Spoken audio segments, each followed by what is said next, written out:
Hi, everybody. Rick DiClemente with Astrology Unplugged.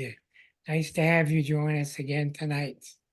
Tonight, we're going to be talking about the signs of the zodiac. You can never get enough of that. And what I have found out through the years is the signs have a very um, strong misunderstandings. Where, where do these misunderstandings come from? We'll try to straighten some of those out if possible, such as Taurus as being stubborn and Leo's being arrogant and Virgo's being uptight. These things come from somewhere. Where do they come from? Are they based somewhat in truth? Some are, some aren't. That's what we're going to talk about. And I think if you stick with us tonight, or even go as far as reading our book, The Exquisite Zodiac, it really explains it all as to why these signs are misunderstood. So we'll start right off with Aries. And I want to talk to you about what conceptions you have of the sign of Aries. What do you hear about Aries that are true or not true? What comes to you when you hear about Aries?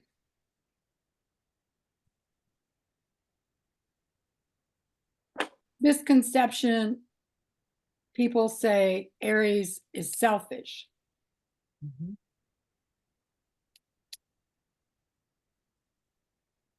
That's the big one.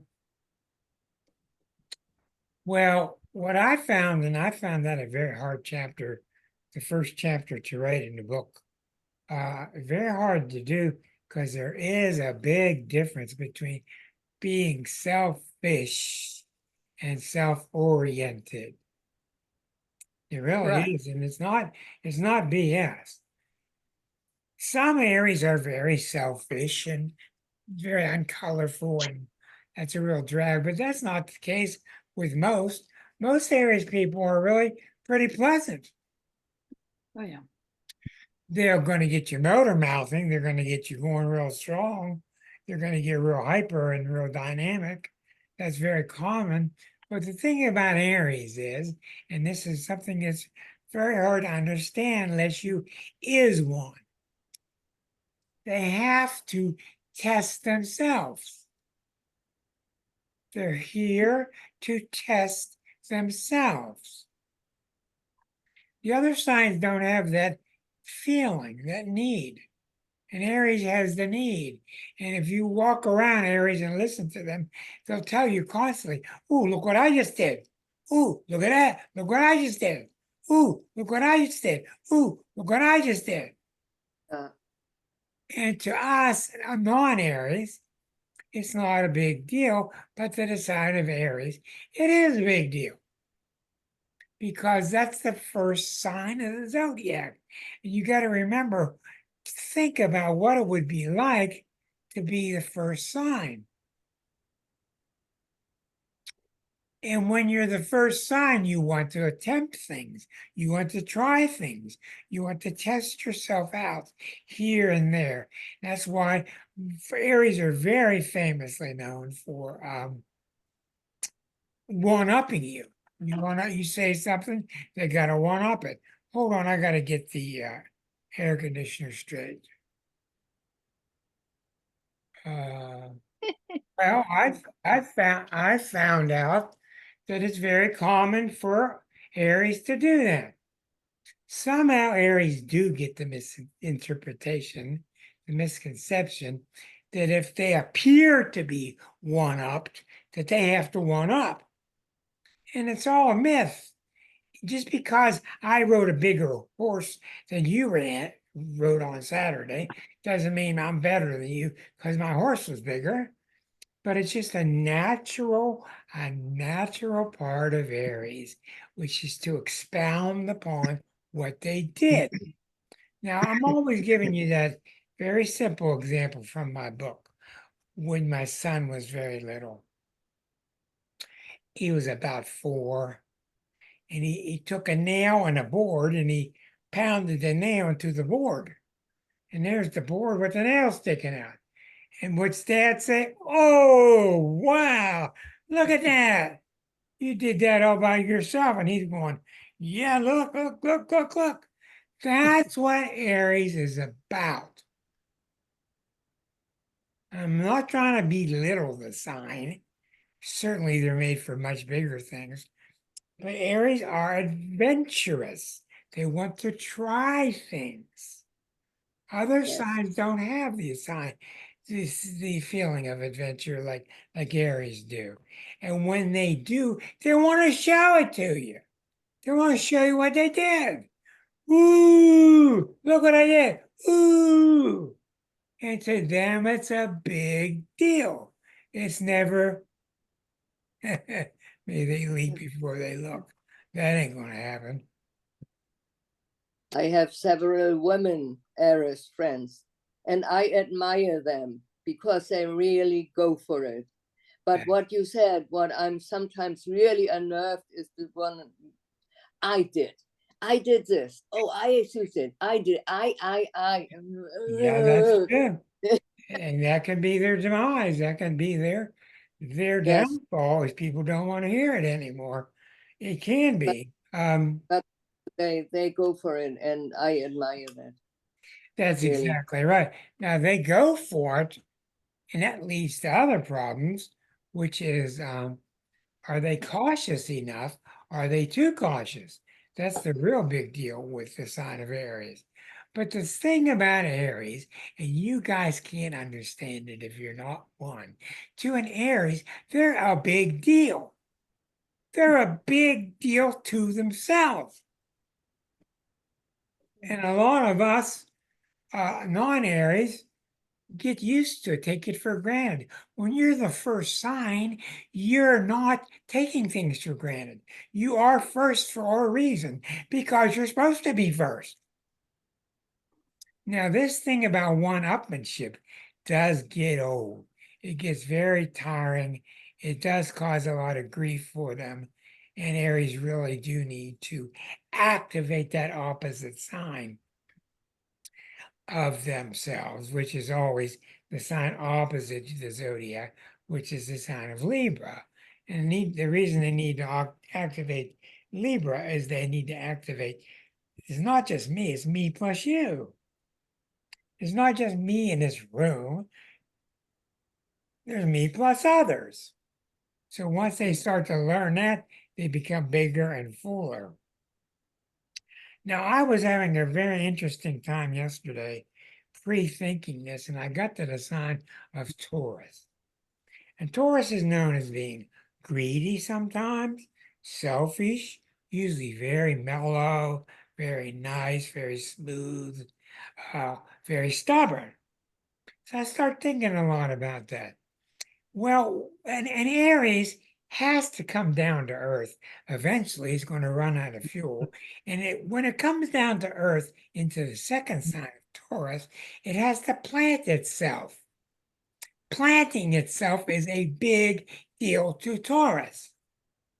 A group planting itself, a nation planting itself, planting issues, they're all a big deal because Taurus doesn't want something unless you can affirm it, unless you can cement it, unless you can have it whenever you need it, whenever you want it, by anchoring it. And that's the biggest part of the Taurus is anchoring it. And when you think about it, I can't anchor something if you're busy anchoring it. I don't want you involved. I'm going to anchor it because it's mine and I'm going to anchor it. Not because I'm mean, just because I got to anchor this thing. My impulse is to take that flight, that original thrilling flight of exploration that comes out of Aries, and to grab hold of it, take it down, tame it down. Let's anchor it. Let's get it a house, get a little hobbit house built around it, and anchor it. Not because I don't want you to have one, not because I don't want you messing with my house. Those things do come about. Now, I work with a lot of people that are related to Aries. And I always start by asking them, was your Aries parent, I'm sorry, was your Taurus parent very sharing, very relaxed, or were they more demanding? And I see the way it is. No one else sees it like I do. No one else can see it like I do. And you'd be surprised how many people are the latter. It's very, very common to pick up that Archie Bunkeritis, where he sees it the way he sees it, and that's it. Well, that's clearly abusive, the sign of Taurus, but it was very intriguing to me to think about that. It's not that I don't want you involved to help me plan it. It's just a bigger rush for me to having done the firestorm and for me to plan it myself because it's a furthering step. It's a gain in step. And planting it is securing it, it's affirming it, it's conditioning it, it's enhancing it, it's making it richer for all of us. So Taurus is very, very misunderstood when, it is the sign of I have. What are my values? What things do I have? And if you're not careful, a Taurus can be very, very selfish, can be very small-minded. But if you just look at the basic tours, they're usually really relaxed and they're really at peace and uh, at pleasure with what they're taking about them. And you go to a tourist's house, you go visit them, or maybe they come visit you. And what do? They walk around you giving you throw pillows. They walk around you stirring the peas. They walk around you getting the light ready. They walk around you getting the window ready. They just are constantly walking around you, affirming and confirming the environment. So the environment will be pleasant for you and for me. That's what they do. And that's why so many tourists, people love being around them because they're so comforting. They're not trying to be comforting to win a medal. It's just their nature to take that hurry, scurry activeness of Aries and to stop it, slow it down, get it planted. Now, you do have the awful type of Taurus, such as a lot of different foreign dictators that we've had, who get off on the wrong foot, and then everything becomes theirs, and everything is theirs. And there are no Hitler, everything is theirs, period. And that's just god awful. That's not how the real sign is intended to be. But you have to look at the essence of these signs. And once you look at the essence of all 12, you will see what makes them tick, including a Capricorn who's done his first show after about a month. So here's to y'all. Now, every sign can get screwed up. Every sign can get real screwed up. And as you go through the book is a tale of each sign advancing past itself, outgrowing itself into the next sign, leaping into the next sign, leaping and growing into the next sign. And that's what the book is largely about, is the 12 signs doing that. So along comes a Gemini. Here comes Erica the Taurus. Along comes a Gemini. What do you hear about Geminis? Go ahead, Linda. I heard an astrologer say in a class, not me, this wasn't me. She said in a class that Geminis were liars. A lot of them are, yeah. A Yeah. lot of them, I wouldn't say liars, they just misguide you on purpose. Okay? They misguide you on purpose. And because one of their biggest needs is to not be found out. Oh, I see. That's one of their biggest needs. Not be nailed down, not be found out, not, you've often heard of the interviews with Bob Dylan. I mean, you can ask him anything in the world and he won't tell you the truth. He's just misguiding you all the time.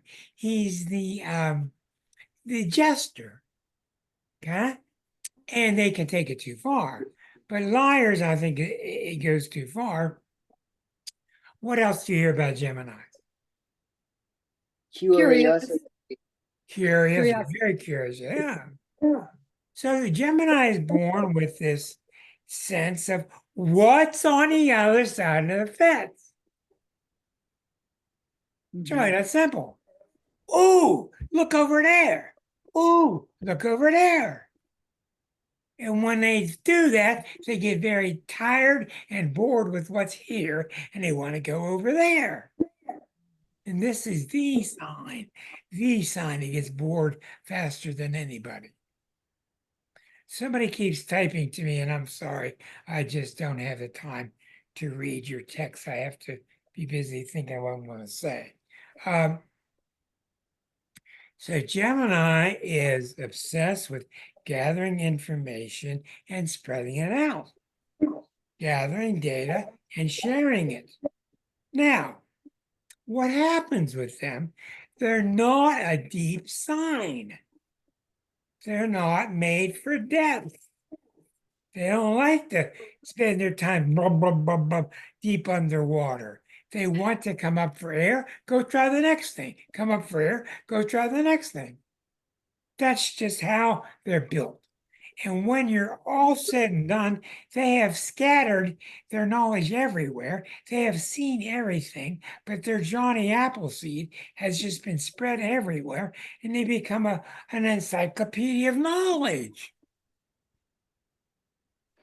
Now, somehow they get the message that that's not acceptable, and they start to hide what they think they are.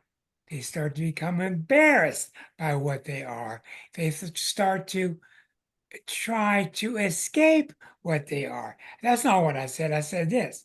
Look at Donald Trump. That's not what I said. I said this. I said this. I didn't say that. I said this. I said that. Now, he's a real bad example, but he's a real good example of that Gemini need to escape. Gemini need to escape the current surroundings because I don't want you to trap me thinking that's all I am. And in truth, it is all they are. But you can't trap them there because it's just too limiting. Gemini has to be free to go over the fence to the next thing, over the fence to the next thing, over the fence to the next thing. And you can't blame them, but after a while, it does get tiring. They start to tire. They start to tire from their excessive explorations, like Deborah was showing us with the butterfly flitting around. And sometimes they need to just stop. Now remember, they just came from the most stopped place there is. They just came from Taurus, which was really stopped. And that's why Taurus wants to get moving again in Gemini. So every sign's basic input is a reaction from the sign before it. So eventually Geminis can be very marvelous mental scholars. They can be very advanced, learned, etc. But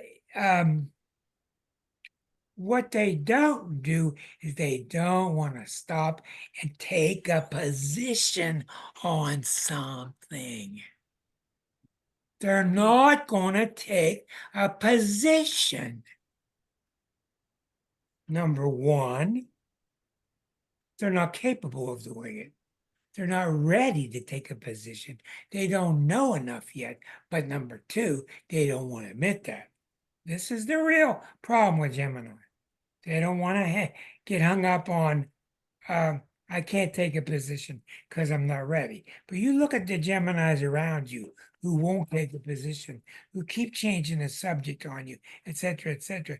They're not ready to take it. Taking a position on a subject is a very big deal in a zodiac because you got 12 stages, and once people start taking positions on things, your choices become less and less. The plant that you're going to be like is going to be more and more assured. So Gemini's not made for that. They got to do what they're made for. They're made to explore. The butterfly goes here. The butterfly goes here. Then it goes here. Then it goes here. That's what they're made to do. Now, of course, we all have great combinations of all these different things. So the Gemini needs to learn that there's no reason that they need to hide what they just said, that they need to disown what they just said. They say something and say, I didn't say that. My Gemini mother would do that all the time. She says something, I say, you just said it. I'd say, no, I didn't. Well, you just heard it. There's nothing wrong with her just saying, that's what I said. And it's okay. But they pick up because they're really pre-social. They're pre-social. They're not ready to socialize yet as a whole. So they think something's wrong with it. So they think they got to dodge. And look at Trump. He's dodging every single thing he said. I didn't say that. It's on tape. I don't care. It's on tape. The tape was fixed. I don't care. It was made up. Okay, that's a very strongly Gemini laced type of habit.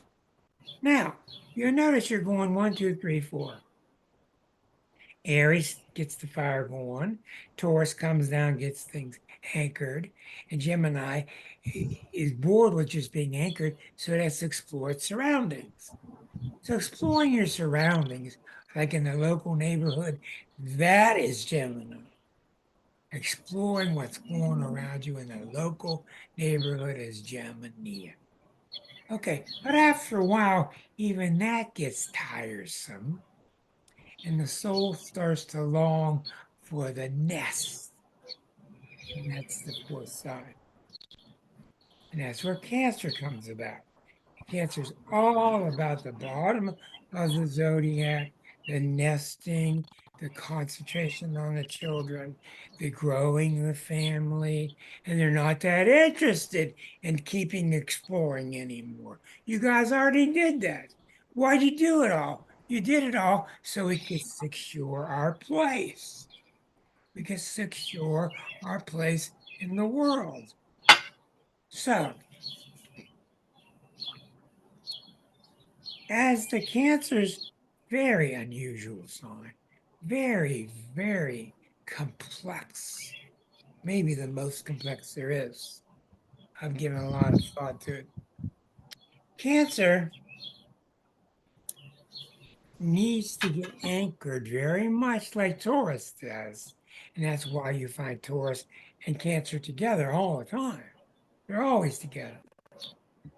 Cancer needs to be anchored because of emotional security. The first three signs don't know about emotional security. They just don't have that experience yet. That doesn't mean I'm bad mouthing all Aries, Taurus, Gemini. I'm talking in general about the subject of that particular sign. And you'll see this as you go through the 12 signs. So Cancer is all about getting planted with your family. Getting planted with your family. I can't tell you how many readings I did with at my office, and the person would bring their mother with them. I mean, there's nothing wrong with that. They feel the best when their mom is there, or they bring their dad with them, or their sister, or their brother. That's just what makes them feel good. And in a lot That's of just so ways, funny. it gets them in trouble. And the reason it gets them in trouble is they don't have enough self-identity. They get too much of their identity from their brother, sister, mother, which is okay until it's not. Then you get to the point in the review with the person, you say, "Do you like spaghetti?" And the person looks at you and says, instead of just answering the question, "Do you like spaghetti?" "Well, Dad likes it." "Well, Grandpa loves it." "Well, Grandma's always making it." That's a very typical statement they're making. They're not answering to you because the risk of being a self is too strong. This is a big deal. This is a big deal. You'll hear Rick talk about this often about individuation that takes place in Cancer and in Leo. It's the same thing. So I've often talked about this. When a Cancer is in the middle of a fight and they get their arrow and they're fighting the other army and they pull the arrow back and they go ready, aim. What a Cancer does is they go ready, aim, think of what could happen and put the arrow down. This is really true. This is very valid and it's very telling. Ready, aim, think of all the stuff you could get if you let that arrow go. Better put it back down. Not like Leo, just shoot it. Aries, shoot it. Sag, shoot it. And then the Cancer is smart because Cancer is a sign in many ways of ramifications. Well, you got the Aries flying around, you got the Taurus digging holes, you got the Gemini jumping fences, and you got the Cancer now starting to realize that whatever it does, it's going to have ramifications to what it did. That's a big deal. Penalties, suffering. Maybe you can't always take Grandpa with you to the jail to get you bonded. Maybe you have to go by yourself. A very dangerous stage, Cancer. The reason it's dangerous is because the child who's growing symbolically, the child that's growing through Cancer has to eventually start to take on ownership of the self. That's a big deal. It's a big deal. And a lot of Cancers are not ready. Rick? I will say one thing in regard to ramifications that Cancer men, whether they be sun signs or ascendant, have a strong patriotic streak where they will Yeah. be found often in the service. Oh, yeah, Somebody yeah, knows. yeah. What is that? What is that other than identifying with a bigger group? Claudia's Yeah. back. Yay! Hey, Claudia. Ah, Oh, she's all happy. Oh, I missed you. I'm sorry I'm late. There was a storm. I'm so sorry. Oh, well, we're gonna go 3 demerits for Um, you being late. 3 lashes with a wet noodle. I'm so happy to be here. I missed you all. I had a great time on vacation, but I missed you all. Now, Rick, you're back on. Yeah, well, it's good to be back, let me tell you. And special thanks to you and Rick C for carrying on when I was unable to, and I really appreciate that. And the group really does well with it. So it's a very nice situation. But very special thank yous to both of you. We're working on why the signs are misunderstood and how, when you understand them properly, you understand the new archetype and you grow through the zodiac. Well, Cancer can take a lot of heat. Cancer gets more flack than any other sign in terms of getting it unfairly. They just do. And one of the reasons they do is they think in some stretchy rules of fair. Somebody needs to mute their site. Who was that? Oh my God, it sounded like an airplane was coming in for a I know. landing right to the person's house. Thank you. Anyhow, the reason cancer gets so much flack is cancer avoids so much personal responsibility. And Or eventually, confrontation. or confrontation, same thing. And Both. eventually that Yes, finger yes, yes. eventually that finger that's out there pointing is going to point its finger at the cancer, and the cancers will fall apart. They're just not made for direct hits. They're not made for direct confrontation. Now, don't be fooled. This sign, as it grows, can be tough as hell. You don't mess with their family. They can be tenacious. They can be really, really strong. But in their early stages, they're known for being very tender, very soft, malleable. So, what can happen? Here's often what happens. I spend a lot of time studying this sign because it's really a key sign to the zodiac, that and Virgo. Um,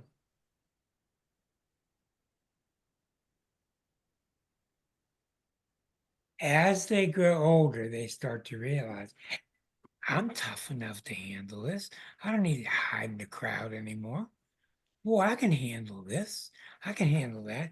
And what does that do inside? Oh my God, that causes an F storm inside because now you're getting this part inside that doesn't want to run and hide with you anymore. It wants to stop staying its ground and be tough. And it can be, and it is tough, but it's a very big turning point for it. Remember, the four cardinal signs are the very big turning points in the zodiac: the Aries, the Cancer, the Libra, and the Capricorn. So as the Cancer grows and grows in self-confidence, doesn't need the family with them as much. Doesn't I'll see Cancers get older and I'll see the Cancer starting to make their own mind up as opposed to what's grandma gonna say? Or what's my aunt gonna say if I say that? Remember? Ready, aim, sit down. They just start ready, aim, shoot. They get older, bolder, stronger, more confident. Makes sense because they're little kids thrown in the water in the first stage. Little tiny kids thrown in the water, unable to swim. Very understandable. So it's a very all the signs are very misunderstood. They're usually taken for granted. They're usually put into a negative spin much more than they really deserve. But when you understand the pinnings here of what's causing it, you see what's going on. So all the cancer's trying to do is come into this world, establish itself emotionally secure. And that's why you don't mess with their family. You don't mess with their brother or their sister. They're family oriented. And I know several people that own several cancers that own stores. And I'll go in their store, and it may as well be I'm a ghost and I'll walk back out. There's just no recognition that I was there or that I'm leaving. And it's not that they're unfriendly. Sometimes they are. Mostly it's because they're very satisfied with their cat there and with their store items there, and they're selling stuff, and they have the protection of all the signs on the walls, all the rules, and then I leave. And as they become more mature store owners, they become more equal and open and risk-taking. So it's a marvelous sign. They all are. It just takes time for each of us to develop. Now we hear oftentimes of Mr. Rick C, who is a Leo, talk about the fifth sign of Leo and how it's really got a lot to do with individuating. Maybe you've not used that word before, but it's a really good word that Rick comes up with, and it's used a lot by Arroyo also. It's the policy of becoming a person. So the Leo misunderstanding is they want all the light, they want all the money, they want all the focus, they want all the gossip. And it can be true. They can be that greedy, selfish, yes, but that's not what they're really about. What they're about is the fourth stage has now evolved into the fifth stage of Leo, and Leo is here now to become more sure of itself. It just came out of the sign that's the most unsure of itself that there is, and now it's being gifted with becoming the most sure of itself. Now, that's why in the book we equated the sign Leo with the size symbol of a teenager. And the symbol of a teenager, I know everything. Give me those keys, Dad. We're going swimming down at the dam. Nothing's going to happen to us. Yet the teenager knows it all. Let's go. That's symbolic that the teenager's getting ready. He's getting ready to grow, ready to take a bigger bite out of stuff. And yes, they screw up. They take a big bite out of stuff. They crash the car. They get into legal problems. Whatever, they've taken too big of a bite. That's very common with all of our childhoods and teenage hoods, if you will. Now, what do you hear about Leos?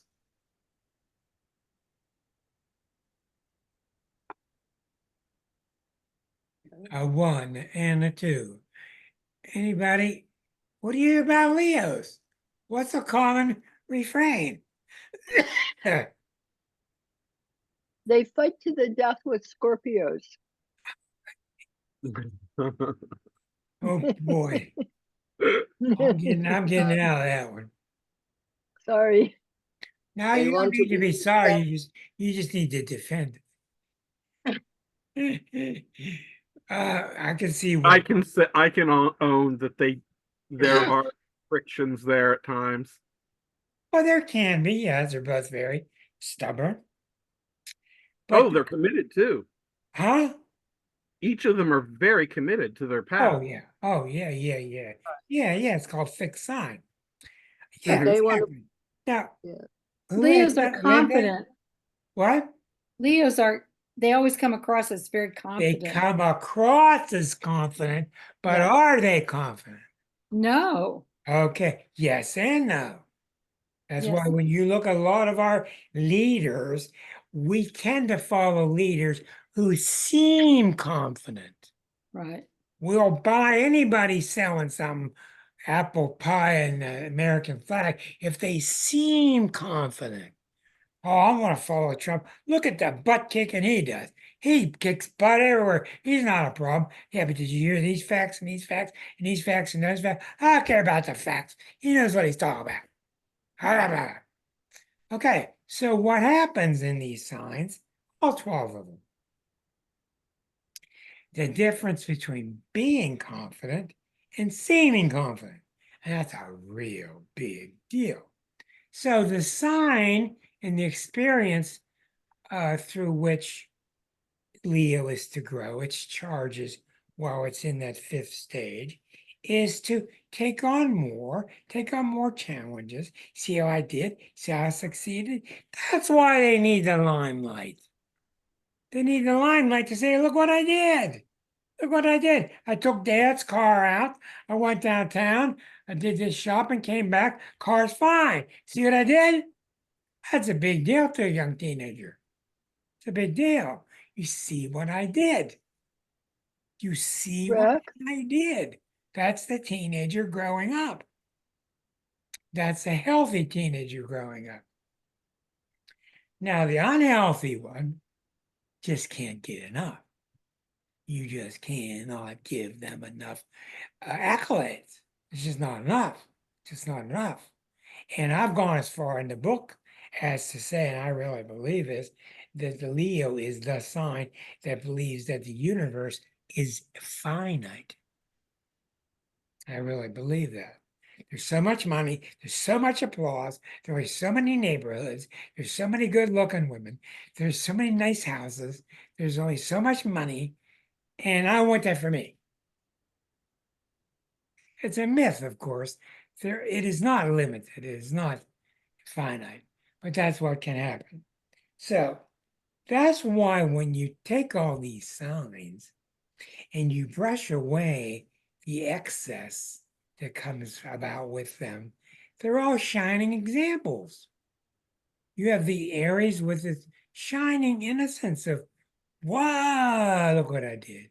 And the Taurus with its very comforting, come to me, let's all calm down, have a nice meal, light the candles, and the Gemini keeping everybody in the room informed. And look at that, look at this. And the lady, did you see that latest video? And the Cancers bringing in that smell of cinnamon that you get at grandma's house when she's baking stuff. That Cancerian sense of we're family and we're protected together. And the Leo comes about with its stronger sense of I'm able to start handling this world. Because the first 4 stages, it's not easy to handle this world. Even stage 11 is not easy to handle this world. And God help them, but the Leos do an awful lot to confirm the growth of the self. And as Rick says, the individuation of the person is solidified. And the more the individuation is solidified, the less you have to go out and market for it or volley for it. You don't have to go out and ask for it or beg for it or connive for it because you're earning it. So it's a nice thing to watch. That's what's so good about seeing the zodiac in its truest sense, which is really the exquisite sense. In the 6th position, of course, we have the very complex, the more I learn, sign of Virgo. Very difficult, tough sign. And the thing that's so honorable about Virgo, I show you here.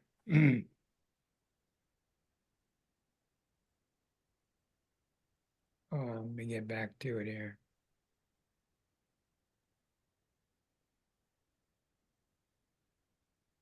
Okay, in Virgo here, in the 6th stage of Virgo, this is the final sign of the first 6. And it's about to go into Libra, which is the first sign of the last 6. So this is a critical stage because it is the final stage of the first 6.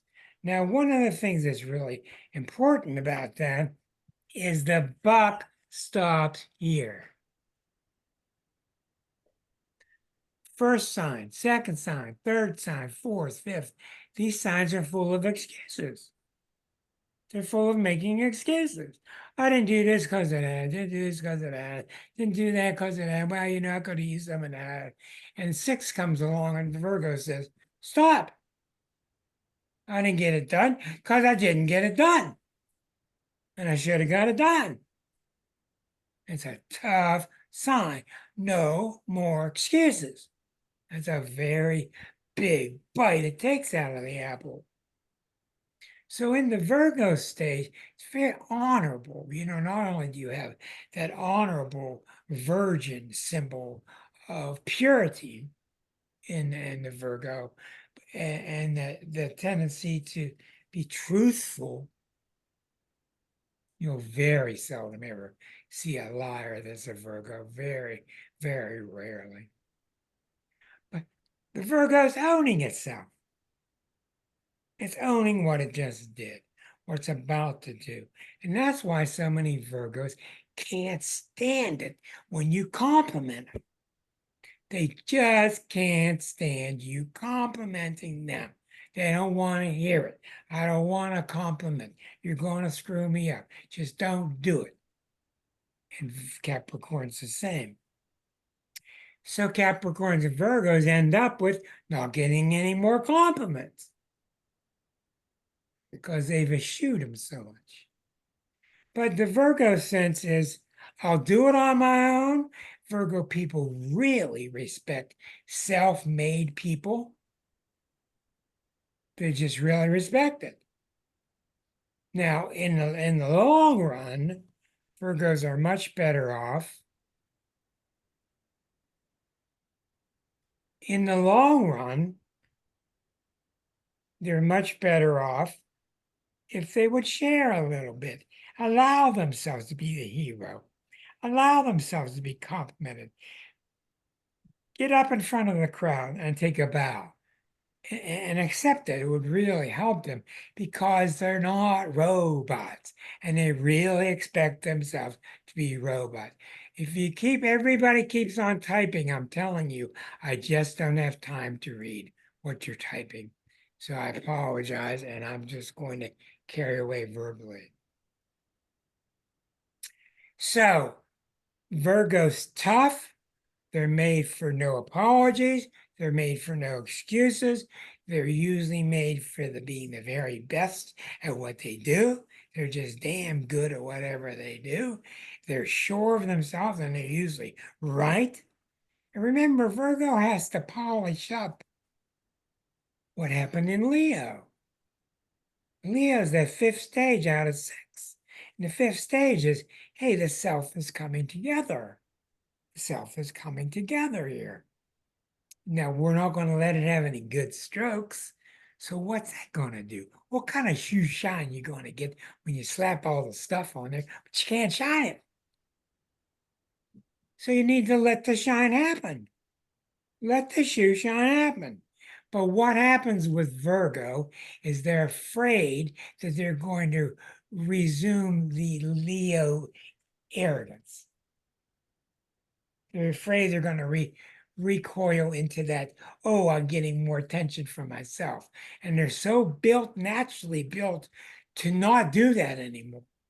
That's why they discard compliments, etc. But as time goes on, the Virgos usually get much better at this. They get better at accepting and giving compliments. They also don't like to give them, but through time, they do get better and better.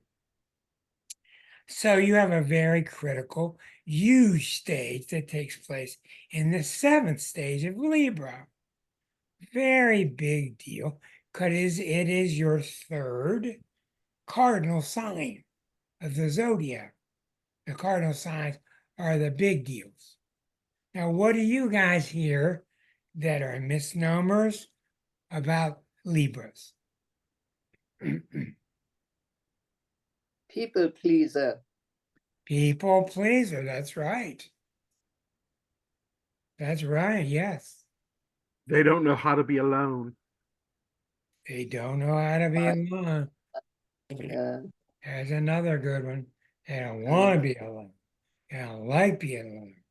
That tells you a lot. Very good. Well, what happens in the seventh sign? Remember, this is the first time that you're meeting others. You cross that line into the final six, and you're out there socializing. And the first six signs have no idea what socializing is. Jim and I read about it, and Leo got some awards for it, and Aries flew by someday. All these things happen, but you're not ready to get planted in society, growing and competing amongst everybody else is so social. And that's why the big thing that's misunderstood about Libra is how social they are, socially victorious.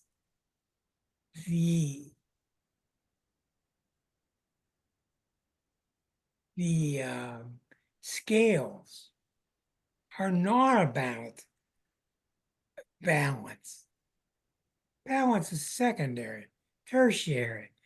Balance is all about balancing, comparing. That's what Libra is about. Comparing. How am I going to learn from who I am till I compare myself to you? I'm here, you're there, you're big, I'm small, you got a little that, you got a little of that, you got a blue house, I got a green house. You make more money, I make more money. You listen to Libra talk, that's all they do is compare all day long to everybody. Compare everybody to everybody. Now, Libras are very smart. They play the social game better than anybody. They're usually very victorious at it. Fair is or Libra's fair. The sense of fairness is not even what they really call fairness, but it is. And this is the reason so many people want to associate the new planet Eris with the planet, with the sign of Libra, because Eris is the planet of fairness, yes. Now, the thing about fairness in Libra is this. Libra is really about fairness, but they really don't want it to be 50-50 fairness. Okay, they just don't want you at 49 or 48, but they don't want 49-51. We don't like that. And they hide that. Libras are very, very good at showing you and hiding from you that they are the Aries of the second half of the zodiac. They want to win. They want to win. They want to win. Number one. And they're really good at it. Real good. And that's why you can usually tell within 5 minutes when you're with a Libra whether they're a social climber or they're actually a really pleasant person. Are they just a social climber talker or are they really pleasant? You can tell within 1 minute. Yeah, whatever your name is.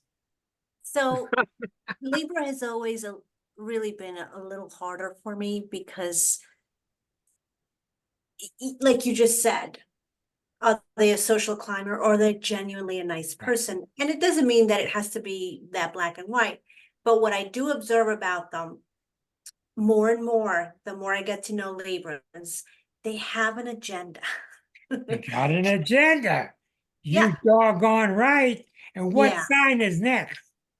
They have an agenda too. It's a slightly different take on it, but I sense that now it could be an agenda for, hey, I want you to come over for tea, and that's all it is. But or it could be, I'm gonna be friends with you because you're gonna introduce me to so and so, and then that's gonna happen, and then You're exactly right. You're yeah, exactly yeah, right. I used to have a That's wonderful, called strategy. that's yeah, right. yeah. And then Pisces Strategy. is sitting back saying, what strategy for what?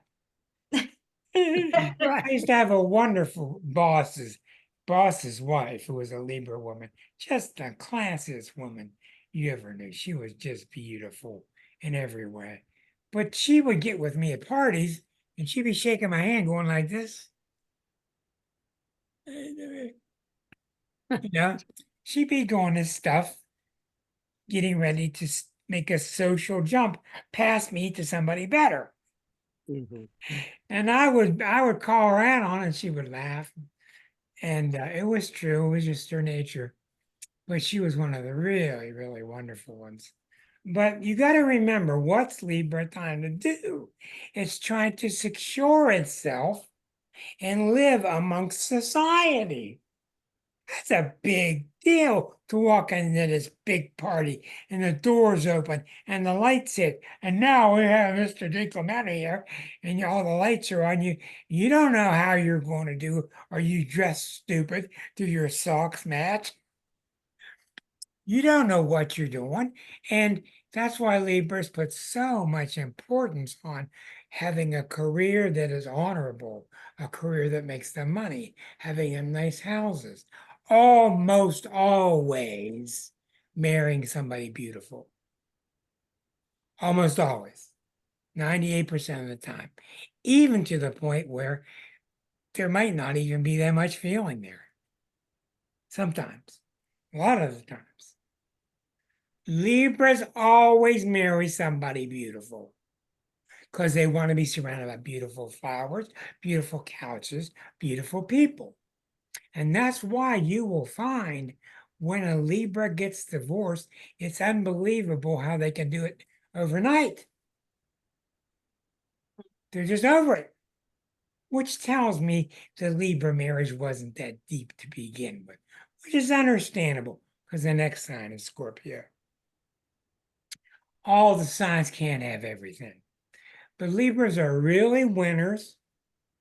The only thing you have to look for with Libras is, are they authentic or not?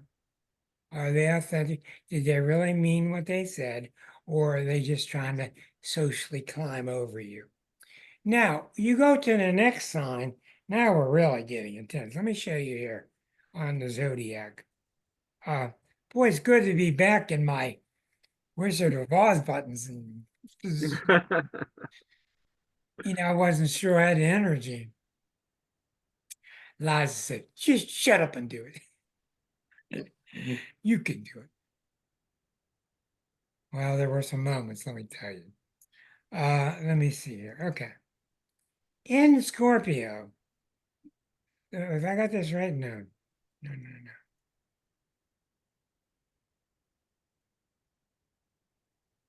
In Scorpio, you're in a quadrant. This whole quadrant is the quadrant of relationships. You get the self being built, the self being created, the self being put together. Then you got the self starting to socialize, starting to pair up with others. You really get socialized in this quadrant.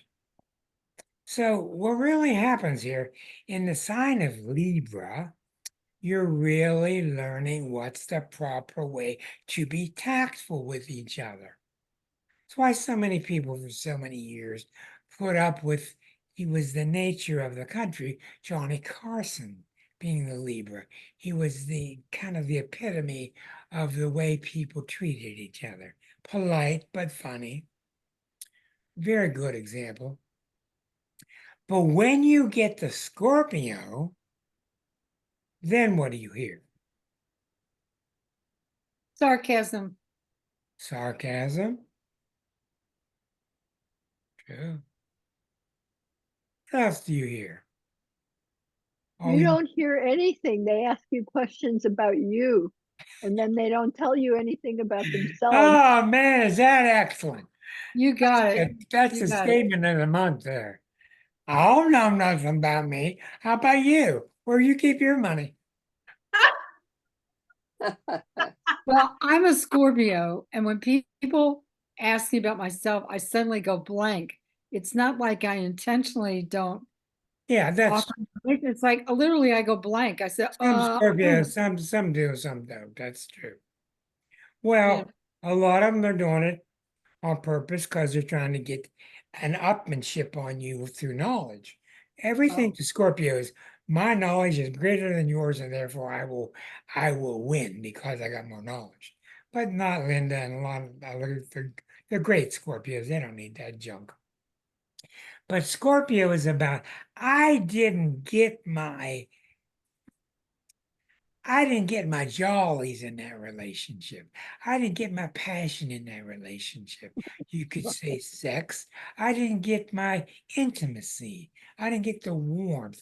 I didn't get what I really wanted, which is 1 + 1 = 3. That's Scorpio. It's a tough sign to attain, but it's all about the 1 + 1 is much greater than 2.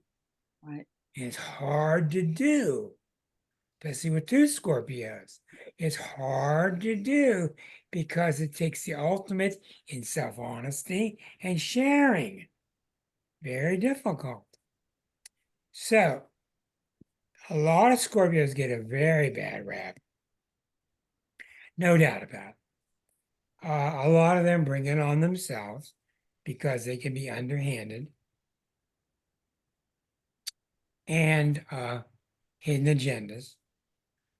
But the pure Scorpios, the really good ones, are the ones that really want to merge with you. Doesn't even have to be one-on-one. When you see a good old Scorpio friend of yours, and you give them a hug, that's a real hug because they really care about you.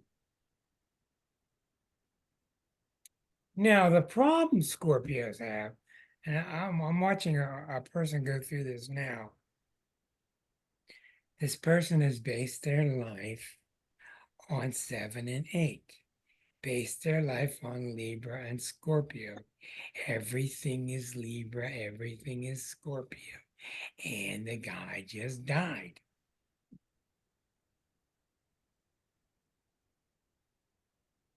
I don't have to tell you what's happened.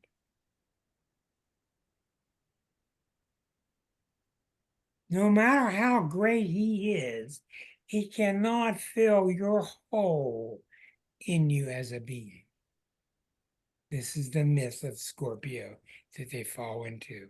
They fall into this myth of, oh, this Neil Young song and will go on forever at harvest, and oh, me and you, baby, we'll just tear up the place dancing forever. It's a myth. It's not real. It's a nice dream. It's a nice target. But this poor woman who's lost her husband, he left her because it was time to leave. He left her because he knew she was strong enough to be on her own. Those are big words. So, you learn about relationships 101 in Libra, you go 202 up in Scorpio. They get deeper, they get more challenging, they get more prosperous, they get more demanding. Betrayal's not an option anymore. So then what comes about is the 9th sign of Sagittarius. And boy, is this an intriguing sign when you talk about relationships, because it's kind of like Sag doesn't know a whole lot about relationships when you look at Libra and you look at Scorpio. But Sag will continually fool you. Will just continually fool you because of what it is not. So, if 7 and 8 are about relationships, and 8 is about the deep relationships, then the 9th sign of Sag is about us, my country, your flag, your government, my exchange students, my college, your laws. So Sag is very big, big, big, big, big, big, big, big. And it's not really made, it's not made for one-on-one relationships. I've had many Sagittarius come to me. How come I can't have 3 husbands? Well, you can. You got to go deal with the consequences. How come I can't have, 14 wives? Move to Utah. Because that's very Sagittarian. They don't know how to limit themselves. They don't understand limiting yourself. I mean, Scorpio kills somebody once you get past 1. But in Sagittarius, they really just the more the merrier. The more the merrier. And I'm not going to make many comments about it because I can't judge. I can't judge. All I can say is I've had many Sagittarian teenagers dragged to my office and tell him to get his major straight. Tell him to get his major straight. Tell her to get her major straight. I go, I can't tell this person anything. They want to do this. They want to do that. They want to skydive. They want to be a meat cutter. They want to be a baseball player. They want to do all these things. What can I tell them? I can't tell them anything. So I end up leaving. That's very, very Sagittarian. Now, the problem with Sagittarians is they get known for promising and not delivering. And that's true. Not all of them, but it's true enough that they get in trouble. Sagittarians will constantly promise and not deliver. It's that old saying of, oh, Claudia, you need help moving? Sure, I'll be at your house Saturday morning with my truck at 8 o'clock. 8:05, 8:15. Well, where's Rick? Oh, I didn't realize such a far drive. And that's just very common with Sag. They get overexcited because of mutable fire. mutable fire. Yeah, let's do it. We're gonna go move. Yeah. And then you get there and feel this sweat on everybody lifting the box, and you go, oh man, this can't we leave this for Capricorn? Which is what they do. So that's where the trouble comes in. That's where the trouble comes in. They need to mean what they say and say what they mean, then they'll be okay. Okay, now, are you guys following me along pretty good? Raise your hand for Sure. sleep. Yes. Yes. Yes. Raise your hand for sleep. You got us. You caught us. Where's Rick at? I'm here. There he is. You two would like to do the show next week? Sure. Sure. Okay. You sure? Yeah. Okay. Completely. Okay. See, I got work 1 week, take a week off. Okay, so it's yours, and send me some blurb about what you want to talk about. All right. Thank you very much. All right. Now, in the final 3 signs, this is really, really important. And this is what the exquisite zodiac is about. It's why it's so exquisite. That word was not chosen by chance.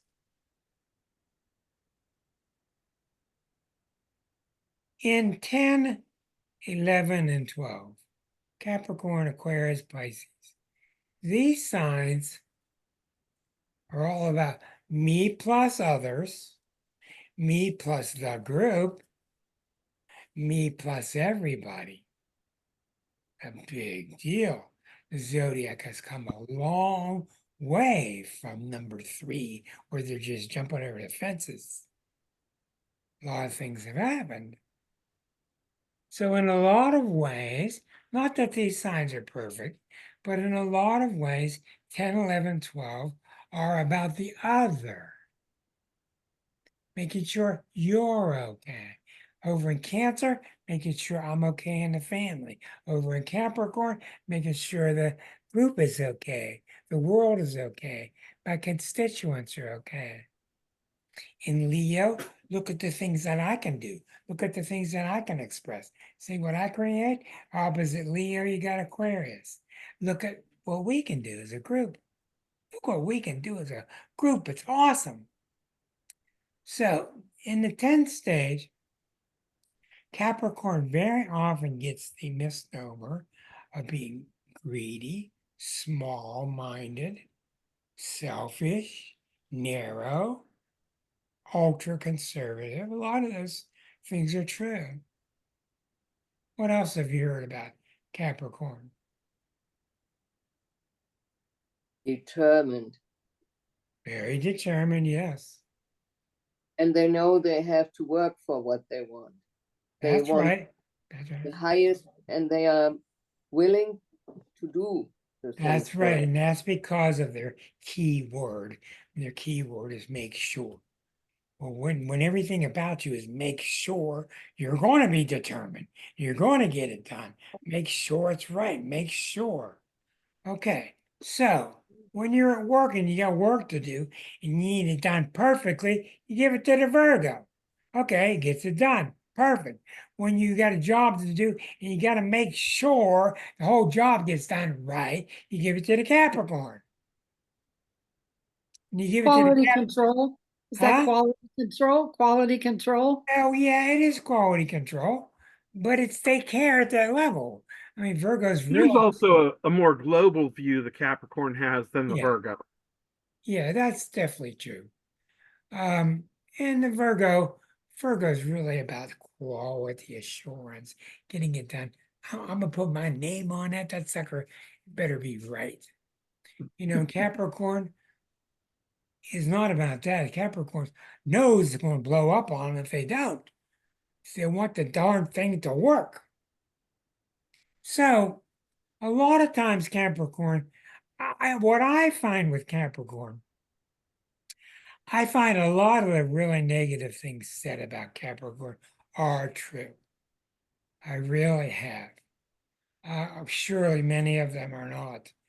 But a lot of the Capricorns have killed themselves by becoming too conservative. They've not let themselves fly. They've given themselves arthritis. They've given themselves autoimmune illnesses because they don't allow freedom to come out from within. And the game I'm playing from this 12th seat that I'm in, the game I'm playing is from the Pisces seat, where the soul liberates itself and it lets itself go. That's the ultimate to me. And you don't see that happening with Capricorns.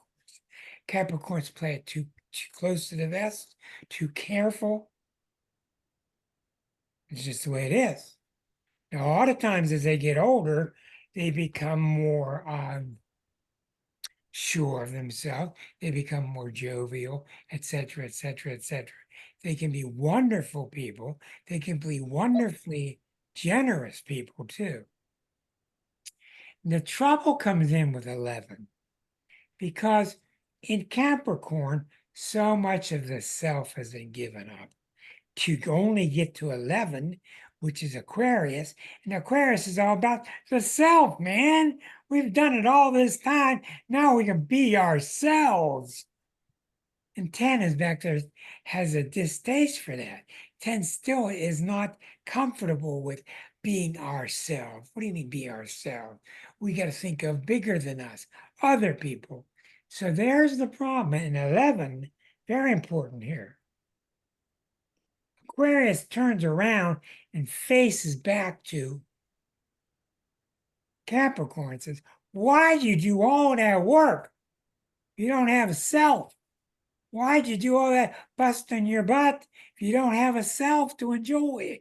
Like Sagittarius is promoting, like Aquarius is promoting. And the Capricorn has to say, yes, you're right. I went too far, containing myself, restricting myself. And it all comes down to one thing: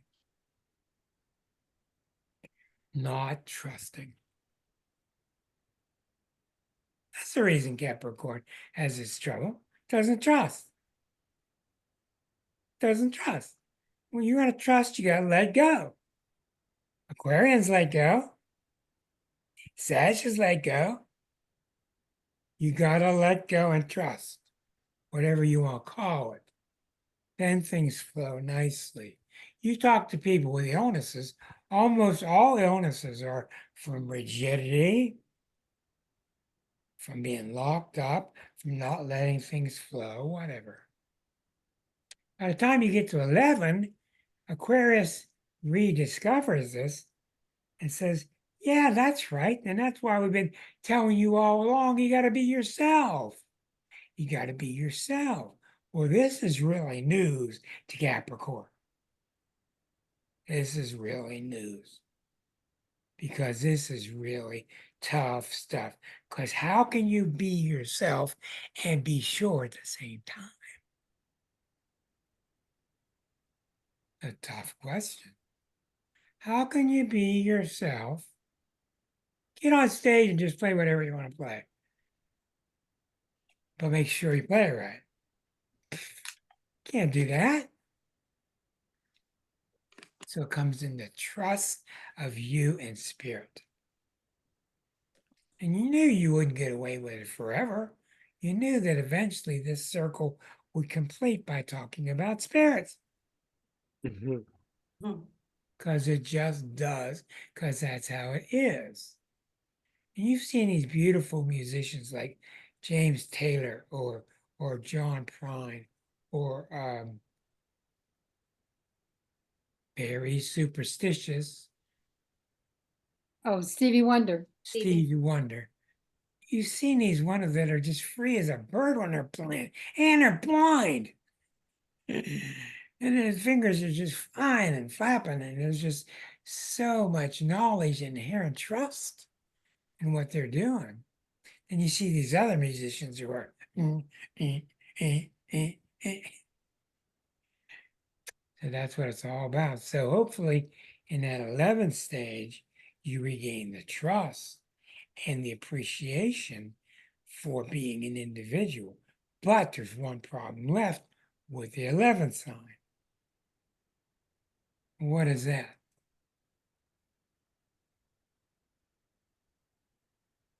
I found out they have ideas,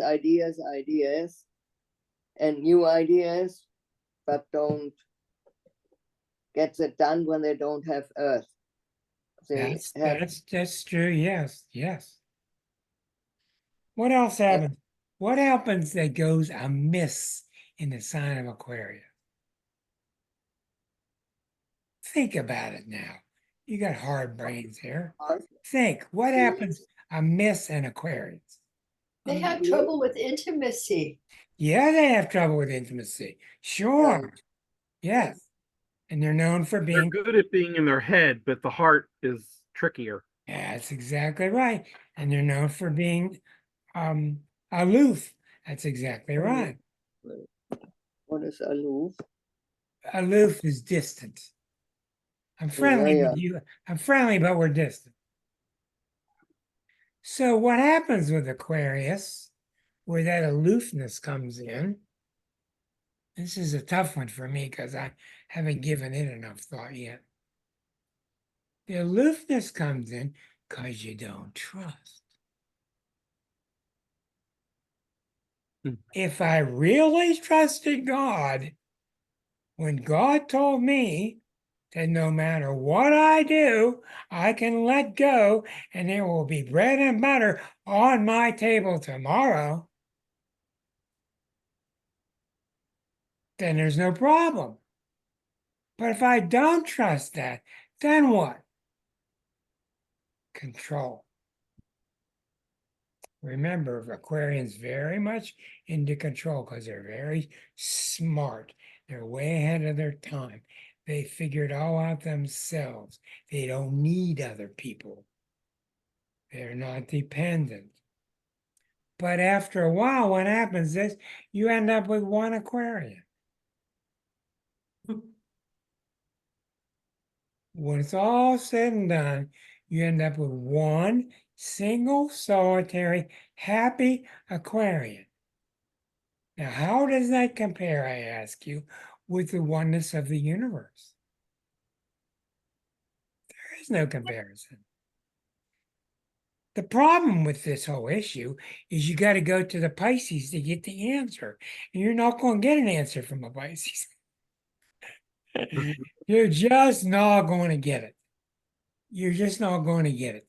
Beautiful as they are, you're going to get it sometimes, and you're going to get part of the time, and you're going to get the other part, you're going to go, what? They're just a very hard sign to figure out. And that's because they're not an individual. And once you throw that in the blender, then you really got issues. Because to be a self and to be a non-self is possible. It is the goal, but it's very, very difficult. Rick? Yeah, I'm thinking about how does one embody both non-attachment and love at the same time? Exactly right. Exactly right. What does the heart say when you ask that question to the heart?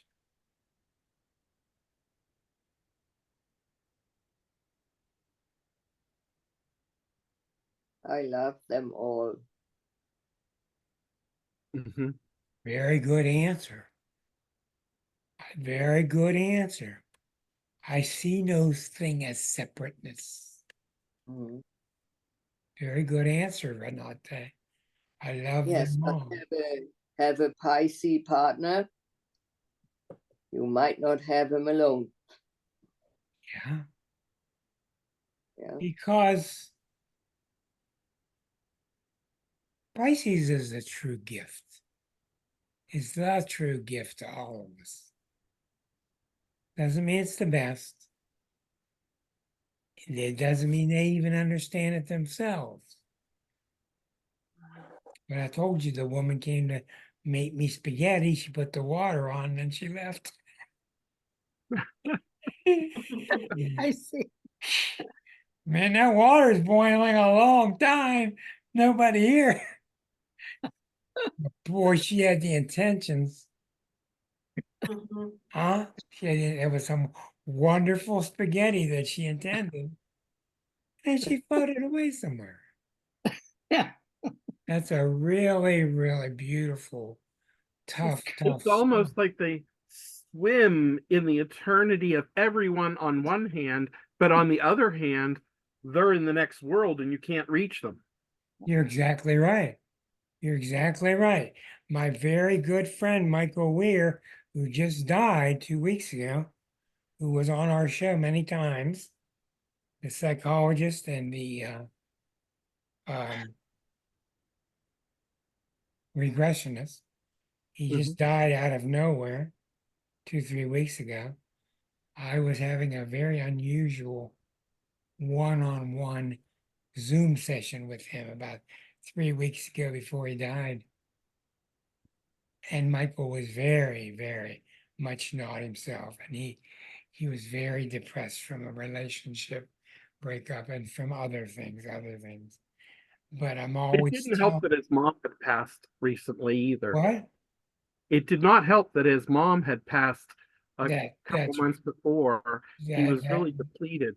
that's exactly right.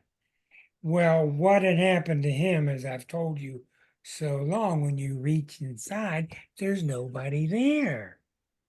Mhm. And the whole time I'm having this discussion with him, I'm reaching inside and there's nobody there. And I'm sitting there telling myself, that's what you told yourself. And there's just this vapid look in his face. No matter what I asked him, I don't know. How about this? I don't know. He was just gone. Just gone. Just like Rick was saying. I can't judge him. I don't know why he left. I know he left when he was ready to leave. I know he couldn't live here anymore. It was just too much. He was 59 years old. It was just too much for him. But if you look at his chart, all Michael ever talked about was oneness. Mm. That's all he ever talked about, bringing us all together into oneness. Yeah, his body's gone now. Well, we all know that he's up there tuning his knob to this show. We miss him. Anyhow, everybody, it's good to be back. Thank you. I hope you gained a lot from tonight. And tune in to Facebook or to my newsletter. Go to starself.com, sign up for my newsletter, and you will see an announcement on Tuesday as to what these two will be up to on Thursday, because they're going to do a little show. And I will be sitting here enjoying that.